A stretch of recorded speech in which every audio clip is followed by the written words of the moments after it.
गजभोगा महारानी जलंधर सरकार रण मैदान में मारे गए. जलंधराच्या पोशाखा वेशामध्ये त्या ठिकाणी भगवान विष्णू परमात्म्यानं वृंदेचा उपभोग घेतला होता.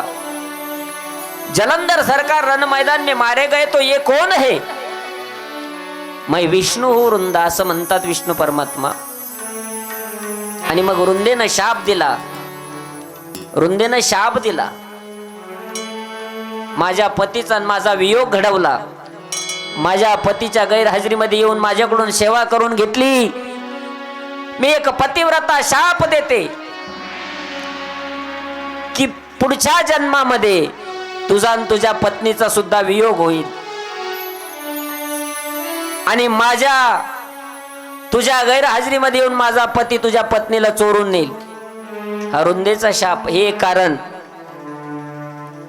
काही कारण भगवान परमात्म्याच्या प्रागट्याचे आपण पाहिले होते. राजा दशरथाच्या अंतःकरणामध्ये त्या ठिकाणी खूप जिज्ञासा निर्माण झालेली आहे. आता राजा दशरथ कोण आहे?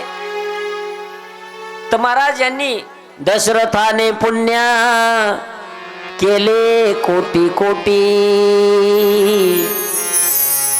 दशरथाने पुण्य केले कोटी कोटी म्हणून राम पोटी आले त्यांच्या.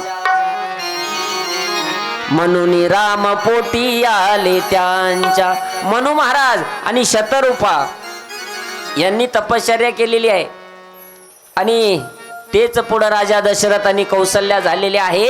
इच्छा होती जगाचा चालक मालक भगवान परमात्म्यानं आमच्या घरी प्रगट व्हावं म्हणून. राज्य मोठं आहे. अयोध्येचं राज्य म्हणजे विस्तार आहे.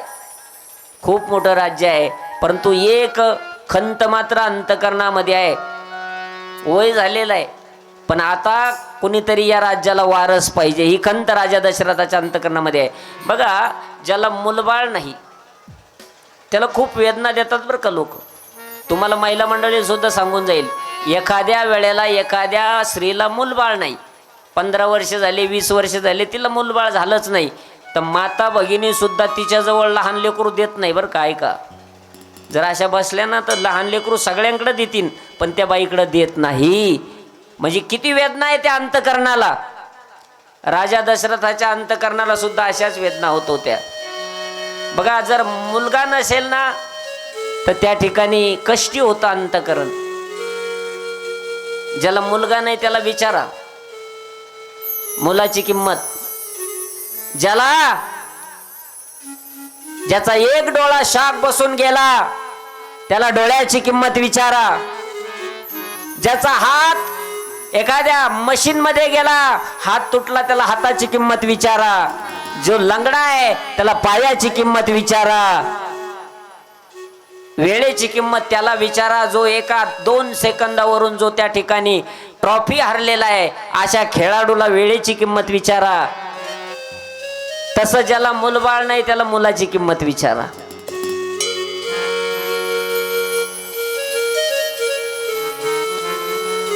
तो सहज बोलतो, महाराज कुबेराला लाजविल एवढी संपत्ती हो पण एखादा मुलगा पाहिजे होता.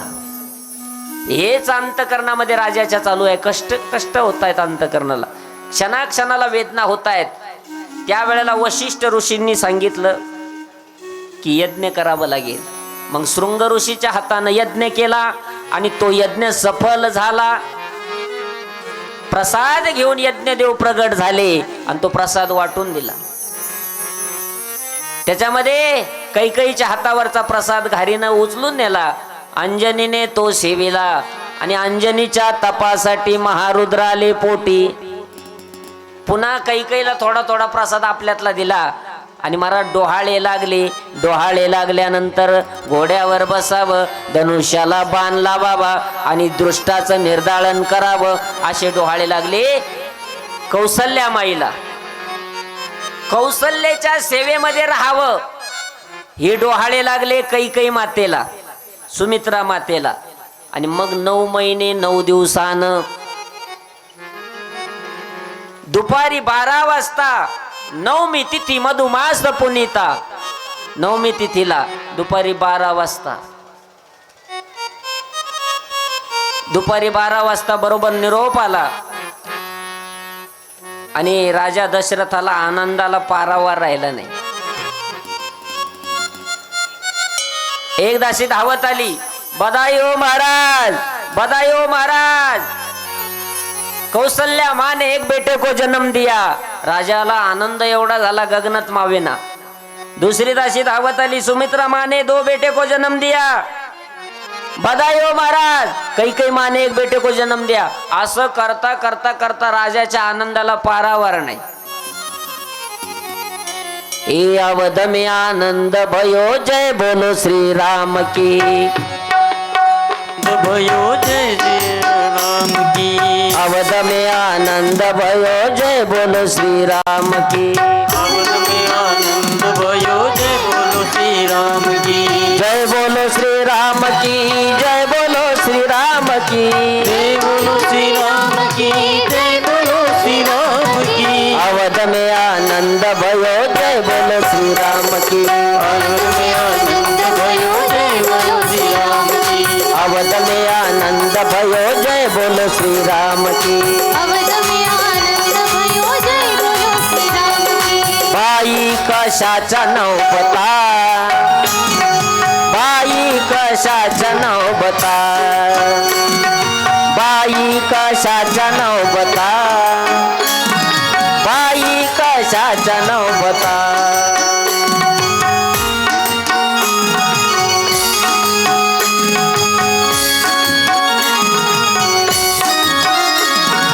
बाई कशाचा नवबता, बाई कशाचा नवबता.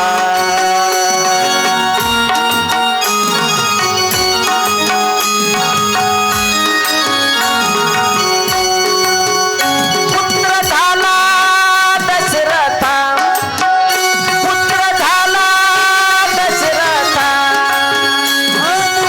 झाला दशरथा,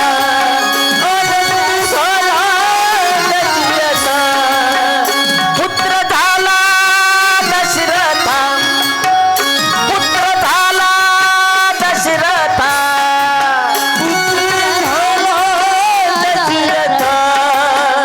पुत्र झाला दशरथा. बाई कशाचा नवबता, बाई कशाचा नवबता, बाई कशाचा नवबता, बाई कशाचा नवबता.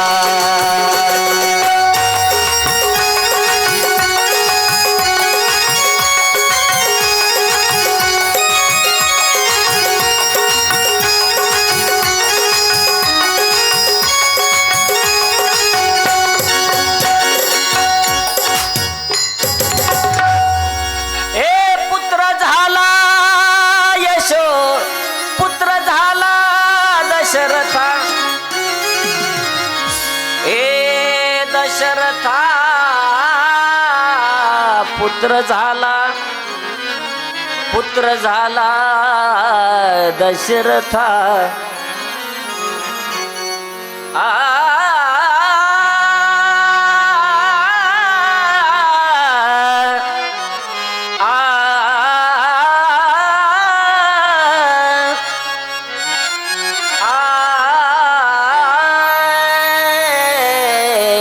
पुत्र झाला दशरथा.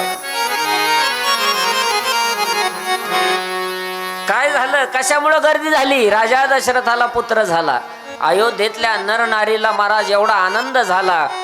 गुडिया तोरणे, गुडिया तोरणे करती कथा गाती गाणे.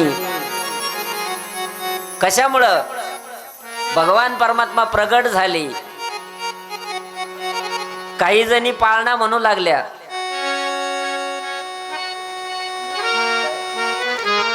सत्यात शुद्ध नवमी ही तिथे, गंधयुक्त तरीही वात उष्ण ही किती.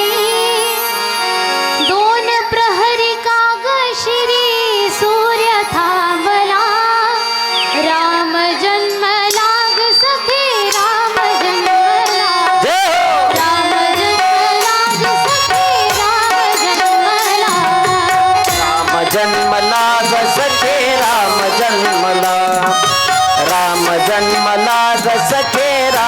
जन्मला राम जन्मला ग सखे राम जन्मला राम जन्मला ग सखे राम जन्मला राम जन्मला ग सखे राम जन्मला राम जन्मला ग सखे राम जन्मला हो कौसल्या राणी हळू उघडी लोचने कौसल्या राणी हळू उघडी लोचने दिपून जाय माय स्वतः पुत्र दर्शने ओघळले टाळी वाजवा, टाळी वाजवा.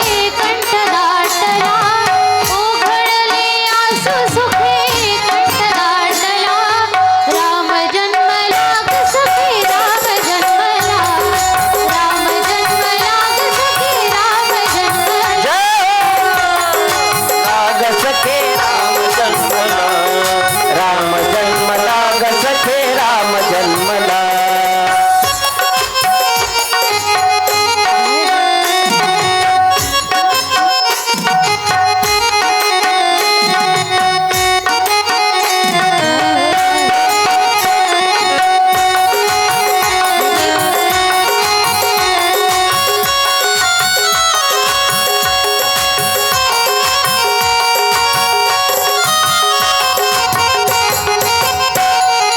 जय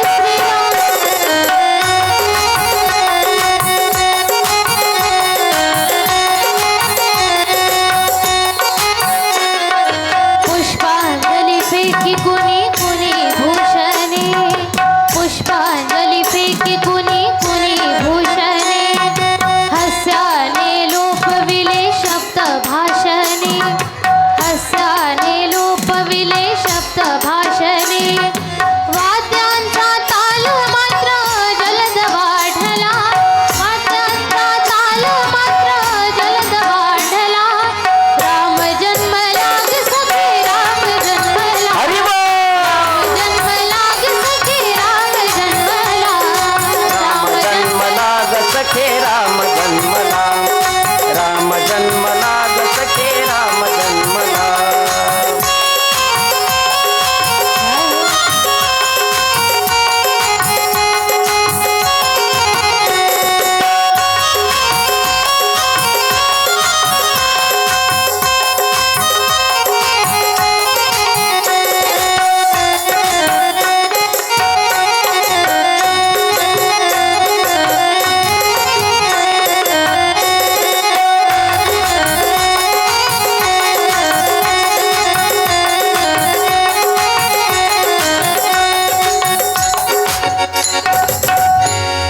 जोरदार टाळी वाजवा एकदा राम जन्मला ग सखे राम जन्मला एकमेकीला सांगतायत प्रभू रामचंद्रजी प्रगट झालेले आहे राजा दशरथाला पुत्र झालेला आहे काही पाळणा म्हणू लागल्या कुलभूषणा राम लक्ष्मणा बाळा जोजोरी दशरथा नंदना बाळा जोजोरी मनमोहना राम लक्ष्मणा बाळा जोजोरी पाळणे गीत उत्सव सुरू झाला अयोध्येमध्ये प्रभू रामचंद्रजीच्या प्रागट्यामुळं आणि आनंदी आनंद झाला राममय अयोध्या झाली सूर्यनारायण कोणासाठी थांबत नाही परंतु नामदेव महाराज सांगतात मध्यान्नाशी दिनकर पळभरी होय स्थिर अयोध्येमध्ये गोस्वामी तुलसीदासजी तर सांगतात 1 महिना सूर्य थांबला याचा अर्थ काय हो 1 महिना सूर्य थांबला याचा अर्थ असा आहे की महाराज महिना कसा निघून गेला समजलंच नाही त्या आनंदामध्ये राम हा आनंदवाचक शब्द आहे बरं राम प्रभू प्रगट कुठं प्रगट होतात श्रीराम प्रभू आम्हाला सुद्धा आमच्या या अयोध्येमध्ये प्रभू रामचंद्रजी प्रगट करायचे आहे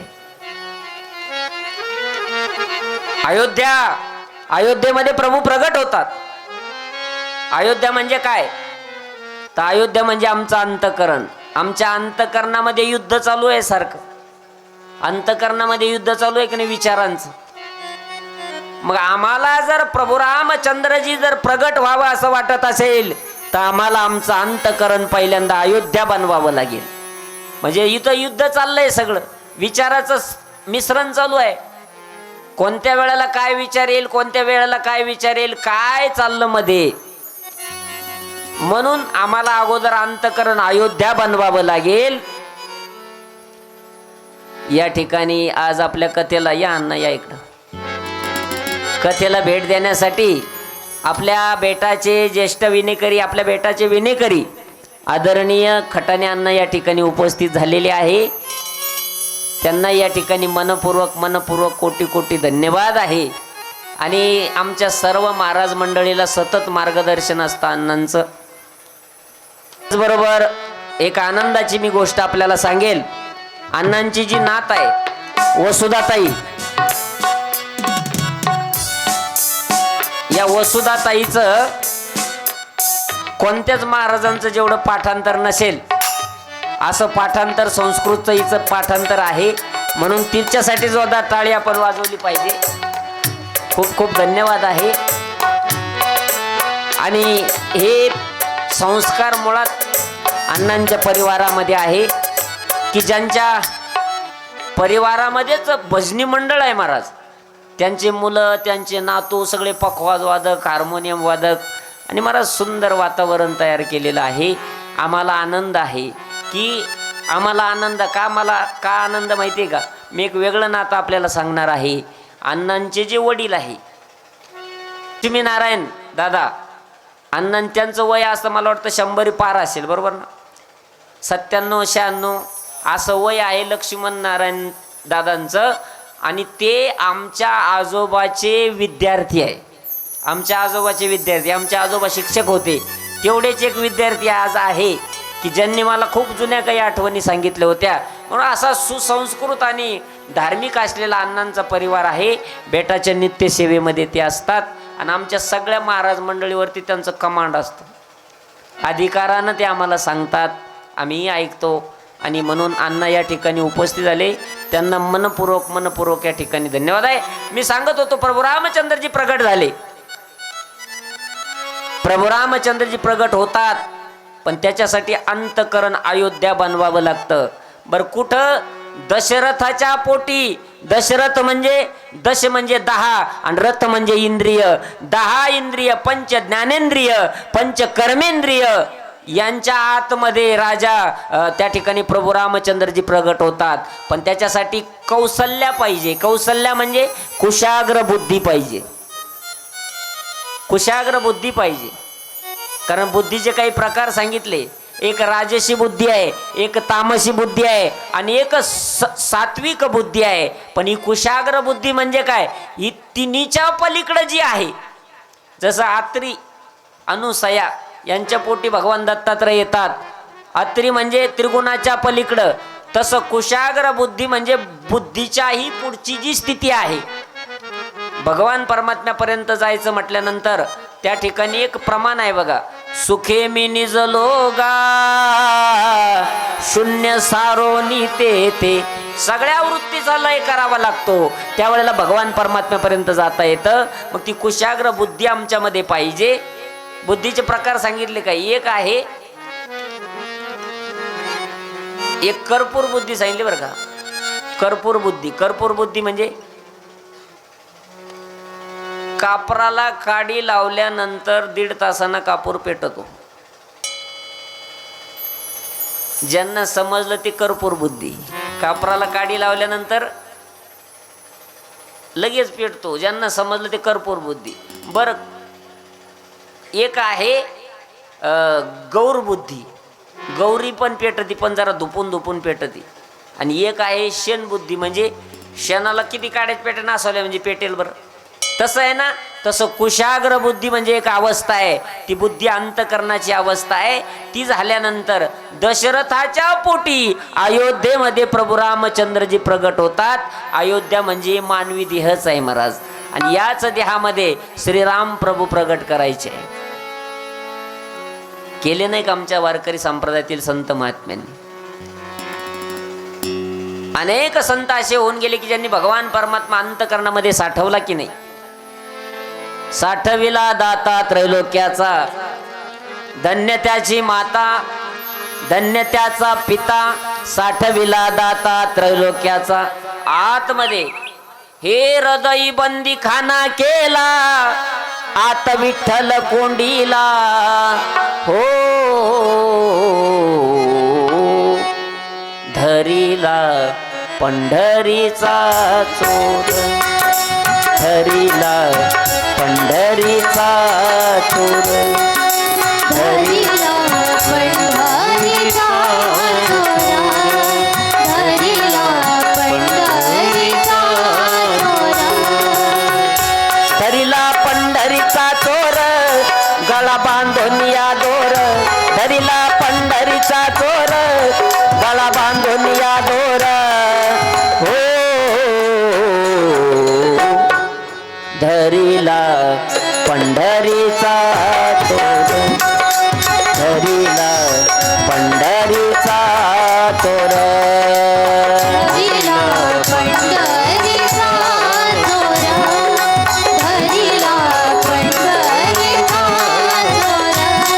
जनी म्हणे बा विठ्ठला, जीवे न सोडी मी तुला. जनी म्हणे बा विठ्ठला, जीवे न सोडी मी तुला. जनी म्हणे बा विठ्ठला, जीवे न सोडी मी तुला. हो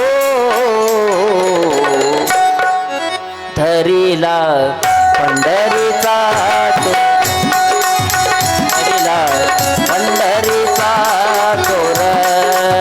धरिला पंढरीचा चोरा, धरिला पंढरीचा चोरा.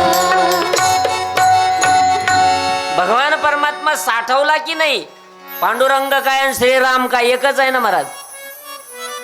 अंतकरणामध्ये साठवायचं असेल, श्रीराम प्रभू प्रगट करायचे असतील तर अंतकरणाला अयोध्या बनवावं लागेल. आणि दशरथ म्हणजे 10 इंद्रियाचा जो रथ आहे ते राजा दशरथ आहे.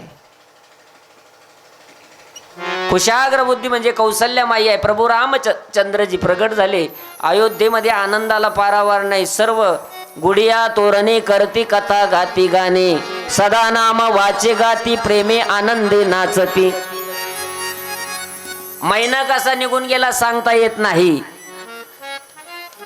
आणि म्हणून प्रभू रामचंद्रजी, लक्ष्मणजी, भरतजी, शत्रुघ्नजी यांचं नामकरण विधी झाला. राम या शब्दाचा अर्थ आहे आनंद देणारा. योगी ज्याच्या आनंदामध्ये रममान होतात असं जे तत्व आहे ते राम तत्व आहे. राम म्हणजे काय? राम नामाति मीठा है, कोई गा के देख लो. आ जाते राम कोई बुला के देख लो. मन भगवान का मंदिर है, यह मैल नाने देना.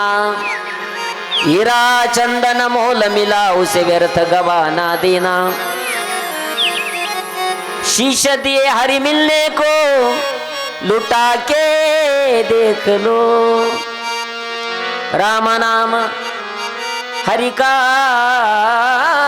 नाम, राम नामाति मीठा है, कोई गा के देख लो. आ जाते ही राम कोई बुला के देख लो.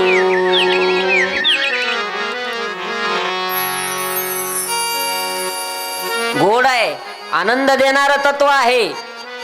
योगी ज्याच्या नामस्मरणामध्ये रममान होतात. आणि आनंदाची आवश्यकता तुम्हाला आम्हाला सर्वांना आहे. आणि म्हणून राम नाव ठेवलं.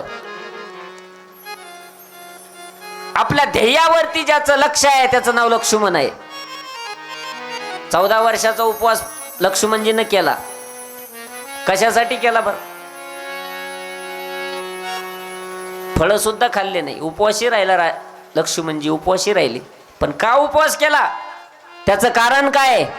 कारण एकच आहे. जो 14 वर्षाचा उपवास करेल त्याच्याच हातून इंद्रजित मरणार होता हे लक्ष्मणजीला माहिती होतं. आणि ध्येय त्या ठिकाणी इंद्रजिताचा वध करणं हे ध्येय होतं. म्हणून 14 वर्षाचा उपवास केला. ध्येयावरती ज्याचं लक्ष आहे त्याचं नाव लक्ष्मण आहे. जगाचं भरण पोषण करण्याचं सामर्थ्य ज्याच्यात आहे त्याचं नाव भरतजी आहे. आणि एक शत्रुघ्न आहे. शत्रुघ्न म्हणजे शत्रूचा नाश करण्याचं सामर्थ्य ज्याच्यात आहे ते शत्रुघ्न आहे. काही म्हणले महाराज, अहो शत्रुघ्न तर कधी लढाई करताना दिसले नाही, शत्रुघ्न कधी भांडणं करताना दिसले नाही, आणि मग त्या ठिकाणी तुम्ही म्हणता कस काय शत्रूचा नाश केला? तर बाह्य शत्रू वेगळे आहे ना अंतःकरणातले शत्रू वेगळे आहे.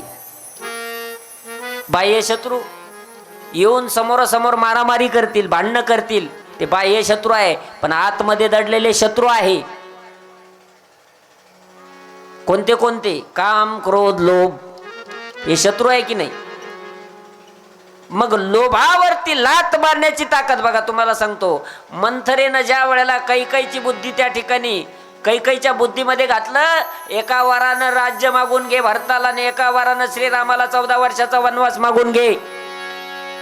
त्या वेळेला ज्या वेळेला भरतजी शत्रुघ्नजी गावाला गेलेले होते मामाच्या घरी, तिकडून ज्या वेळेला आले त्या वेळेला पहिली कंबरड्यात लात घातली कोणाच्या? मंथरेच्या. म्हणजे मंथरा लोभ आहे, घे मागून, राज्य घे मागून. लोभावरती लात मारण्याचं ज्याचं सामर्थ्य आहे ते शत्रुघ्नजी आहे. लक्षात घ्या, हा याच्यातला मतीत अर्थ आहे.